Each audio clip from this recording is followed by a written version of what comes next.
کہ آپ وہ ہاتھ ڈھونڈیں کہ جو یہ چپیڑے مارنے کی ہمت کرتا ہے یا پھر اس قسم کی افواہیں پھیلانے کی کوشش کرتا ہے۔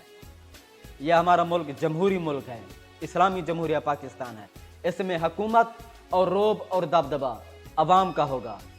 اللہ کے بعد پاکستان میں جو سب سے بڑی طاقت ہے وہ عوام کی ہے۔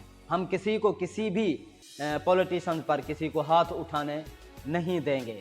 یہ تو آپس کی ان کی سیاسی لڑائی ہے اور ہم سمجھتے ہیں کہ ملکی مفاد میں دیکھیں جو بندہ کرپشن کرے اس کو سزا ہونی چاہیے، چاہے پی ٹی آئی کا ہے، نون کا ہے یا اوورال پی ڈی ایم کا ہے، کیونکہ اب تو یہ ایک جتھا بن گیا ہے۔ ان میں سے کسی پر بھی کوئی الزام ہے اس کی تحقیقات کریں۔ کرپشن، منی لانڈرنگ، لوٹ مار، بدعنوانی، اس کو ختم ہونا چاہیے، اور جو نااہل لوگ ہیں اس کو سیاست میں سے یا تو ان کی سیاسی ٹریننگ کریں یا پھر ان کو نکال بہر پھینک، کیونکہ ہمارا ملک اب تھوڑے سے بھی نقصان کا، نااہلی کا، بدعنوانی، کرپشن کا متحمل نہیں ہو سکتا۔ پاکستان کا جو اس وقت رسک ریٹ ہے، یہ جو ڈیفالٹ ہونے کا خطرہ ہے، وہ 75% پر پہنچ چکا ہے، اور سری لنکا 61% پر ڈیفالٹ کر چکا تھا۔ تو یہ ہم بالکل نہیں چاہیں گے، اور نہ ہی عوام، اور جو لوگ انا پرستی میں جو ادارے یا پولیٹیشن یہ سوچ کر بیٹھے ہیں کہ ہماری عزت کا معاملہ ہے، تو ان کو سوچنا چاہیے کہ اس وقت پاکستان کا معاملہ ہے، پاکستان کی بقا اور خود مختاری اور سلامتی کا معاملہ ہے۔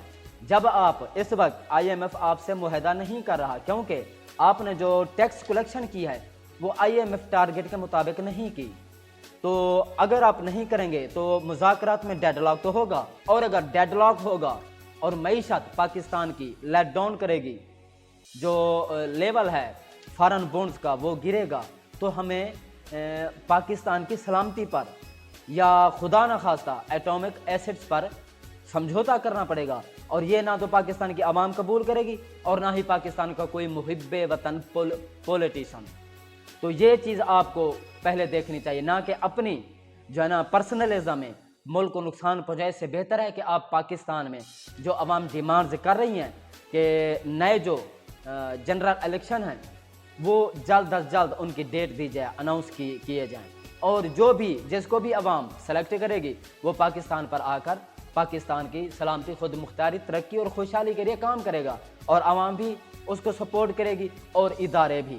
اور جہاں تک عوام کی رائے ہے وہ یہ ہے کہ ہمارے جو پاورفل انسٹیٹیوشنز ہیں ان کو اس معاملے پر بجائے رجیم چینج آپریشن، کسی کو ان آؤٹ، کسی کو لاتے مارنا یا چپیڑے مارنا، ان معاملات سے نکل کر پاکستان کی سلامتی، خود مختاری اور بارڈر سیکیور کرنے پر توجہ دیں۔ اب آتے ہیں 26 نومبر کو راولپنڈی پڑاؤ پڑنے والا ہے، اس پر بلاول صاحب نے تحفظات کا اظہار کر دیا ہے۔ انہوں نے کہا کہ اس میں جو ہے سیاسی وابستگی سے بالا تر ہو کر تحریک انصاف کو، یعنی کہ عمران خان کو فیصلے کرنے چاہیے۔ وہ راولپنڈی میں پڑاؤ کیوں کرنا چاہتے ہیں؟ تو میں آپ سے یہ پوچھنا چاہتا ہوں، یہ میرا سوال ہے کہ عمران خان چاہتا کیا ہے؟ وہ پولیٹیکل انسٹیبلٹی چاہتا ہے یا پولیٹیکل سٹیبلٹی چاہتا ہے؟ اگر پاکستان کی معیشت کو، اگر اس کی گروتھ کو بڑھانا ہے تو پاکستان میں پولیٹیکل جو سٹیبلٹی ہے اس کو قائم کرنا ہوگا، اور اس کے لیے ضروری ہے، کیونکہ اس وقت آپ پر نہ تو کوئی بزنس مین ٹرسٹ کر رہے ہیں اور نہ ہی کوئی ملک آپ پر اعتماد کرے کہ آپ کو ہیلپ بھی کریں، امداد بھی دیں یا قرضہ جات بھی دیں، یا کوئی بزنس مین پاکستان میں انویسٹمنٹ بھی کرے۔ تو اس کے لیے آپ کو اعتماد بڑھانے کی ضرورت ہے۔ تو اعتماد کیسے بڑھے گا؟ نئے الیکشن کریں، اور عمران خان کی ڈیمانڈ بھی یہی ہے کہ الیکشنز ہوں اور عوام کی طاقت سے اور عوام کی رائے سے ایک قیادت پاکستان پر حکمرانی کرے، پھر آپ کے ملک میں انویسٹمنٹ بھی ہوگی، اور تمام جو ممالک ہیں پاکستان کے، چاہے دوست ممالک ہیں یا جو پاکستان سے جن کے اچھے تعلقات ہیں یا ایک دوسرے کے مفاد کے لیے کام کرتے ہیں، وہ بھی پاکستان پر اعتماد کریں گے۔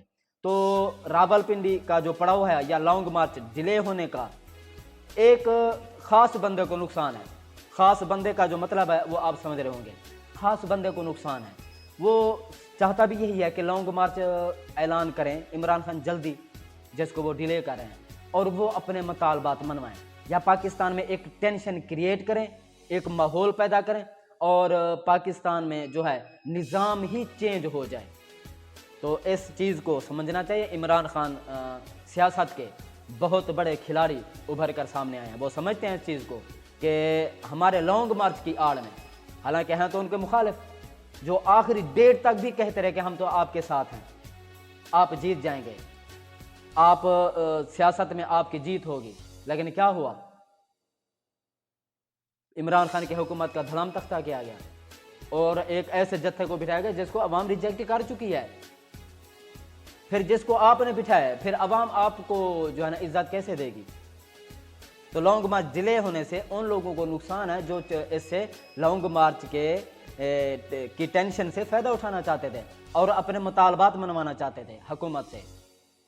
اب ڈیلے ہونے سے ان کو نقصان ہے اور عمران خان کو فائدہ ہے اور عوام کو بھی فائدہ ہے. اب راولپنڈی میں 26 تاریخ کو اعلان کیا عمران خان نے. یہ بھی ایک ہفتے کا ٹائم ہے ان لوگوں کے پاس. ان کو دیکھنا چاہیے اور سوچنا چاہیے اور مذاکرات کی ٹیبل پر آنا چاہیے. عمران خان کے چند مطالبات ہیں جیسے biometric machine, electronic machine, voting machine اور الیکشن کمیشن پر عمران خان کو اعتراض ہے اور اعتراض ماننا چاہیے کیونکہ پاکستان کی بہت بڑی پولیٹیکل پارٹی بن چکی ہے. ان کا جو پولیٹیکل گراف ہے، ان کی پاپولیرٹی کا، وہ پاکستان کی تاریخ میں کہیں نہیں ملتا. تو اس کے جو مطالبات ہیں جو جائز ہیں وہ ماننے چاہیے. اور عوام بھی سمجھتی ہے کہ یہ جو الیکشن کمیشن ہے، جیسا کہ 10 فیصلے عمران خان کے خلاف دیے اور سپریم کورٹ نے یا ہائی کورٹ نے ان 10 فیصلوں کو اوور رول کیا، کالا دم قرار دیا، عمران خان کے حق میں دیا. تو ایسے آپ چیف الیکشن کمیشنر کو یا پورے سیٹ اپ کو کیسے آپ عمران خان کے خلاف یا ملک کے خلاف اس کو یہاں اس عہدے پر بٹھائیں گے؟ تو اس پر بھی عمران خان کی جو ہے نا ڈیمانڈز ہوں گی، وہ پوری کرنی ہوں گی. نئے الیکشن صاف اور شفاف، الیکٹرانک مشین، ووٹنگ مشین. اور عمران خان صاحب یہ بھی سمجھتے ہیں کہ جو پاورفل انسٹیٹیوشن ہے اس کا جو رول ہونا چاہیے نیوٹرل بالکل نہیں ہونا چاہیے، لیکن جو رول ہونا چاہیے وہ مثبت ہونا چاہیے، نہ کہ رجیم چینج آپریشن میں یا گٹھ جوڑ میں یا ایک سیاسی پارٹیوں کو ایلفی لگانے میں ہونا چاہیے. اس چیز پر بھی عمران خان کی جو ڈیمانڈ ہے وہ بھی سامنے آ سکتی ہے.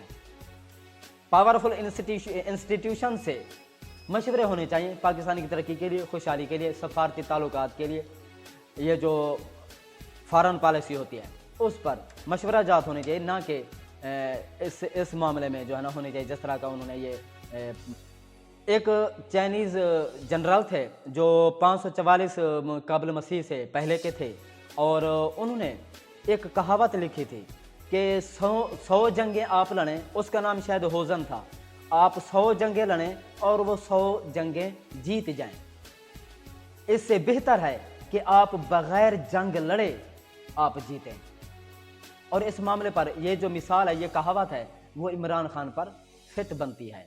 جس طرح کا انہوں نے دباؤ بنایا اور پریشر ڈالا، بغیر فائٹ کیے، بغیر انتشار پیدا کیے، وہ پاکستان میں جو ہے نا وہ پولیٹیکل جو ہے نا سیاسی جیت وہ حاصل کر رہے ہیں. اس پر ان کی پاپولیرٹی دیکھ لیں اور ان کے جو مطالبات، ان کا دباؤ. اور میں سمجھتا ہوں کہ عمران خان بغیر لڑے، بغیر ہتھیار اٹھائے، ہتھیار مطلب یعنی کہ بغیر کوئی انتشار پھیلائے، عمران خان کو سیاسی کامیابی حاصل ہو رہی ہے اور انشاءاللہ جلد ان قریب. اور ایک اور خبر ہے ARY نیوز کی کہ الیکشن سے متعلق جو بھی چیزیں ہیں، ایکوپمنٹس ہیں یعنی کہ بیلٹ پیپر وغیرہ، ان کی چھپائی مکمل ہو چکی ہے، پرنٹنگ کا کام جاری ہے. جو الیکشن سے متعلق جو چیزیں ہیں وہ آخری مراحل میں ہیں یعنی کہ کمپلیٹ ہو چکی ہیں. تو یہ ایک اشارہ جاتا ہے کہ پاکستان میں الیکشن کا جو ماحول ہے وہ جلد از جلد بننے جا رہا ہے. پاکستان میں الیکشن کی جو ڈیٹ ہے وہ جلد اناؤنس ہو سکتی ہے. تو یہ تھا آج کا جو پولیٹیکل انالائسز ہے، آپ نے سنا. اور مزید جو ہیں کچھ پوائنٹس مزید تھے لیکن وقت کی قلت کی وجہ سے وہ اگلے ویلوگ کے لیے رکھ لیتے ہیں. اب تک کے لیے اتنا ہی. مزید اگلے ویلوگ میں، تب تک اپنا اور اپنے چینل کا خیال رکھیے گا. اللہ حافظ.